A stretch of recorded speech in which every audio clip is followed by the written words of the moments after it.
బ్రిటిషోడు ఒక్కొక్క దేశాన్ని ఆక్రమించుకుని వెళ్తే ఈస్ట్ ఇండియా కంపెనీ తరపున ఒక దేశంలో వాడు గనక విమానం ఎక్కితే వాడు మళ్ళీ విమానం దిగేదాకా ఉన్నటువంటి అన్నీ కూడా అంటే ఇక్కడ పగలెక్కితే వాడు మొత్తం 24 గంటల పాటు తిరిగి వస్తే ఒక్క చోట కూడా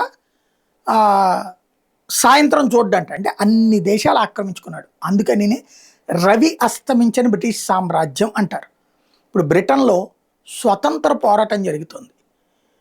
ప్రపంచ దేశాలని బానిసలుగా చేసుకుని వెలగబెట్టినటువంటి వాళ్ళు ఇప్పుడు బానిసలు అయ్యారు. అక్కడికి వచ్చినటువంటి రాడికల్ ఇస్లామిస్ట్ శక్తులు వీళ్ళ వ్యక్తిగత జీవితాలు నాశనం చేస్తున్నారు, వీళ్ళ కుటుంబ వ్యవస్థను నాశనం చేస్తున్నారు.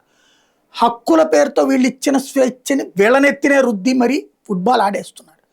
ఇప్పుడు వీ వాంట్ ఫ్రీ బ్రిటన్ అన్నటువంటి నినాదంతో పాటు అక్కడ ముస్లింలకు ఇస్తున్న బెనిఫిట్స్, చొరబడి వచ్చినటువంటి వాళ్ళకి ఉండటానికి ఇల్లు, బ్రతకడానికి ఉపాధి, నెల నెల పిల్లల ఖర్చులకి, చివరికి ఒక అతనికి 4 వైఫ్లు ఉంటే దాదాపు 11 మంది భార్యలు ఉన్నారట.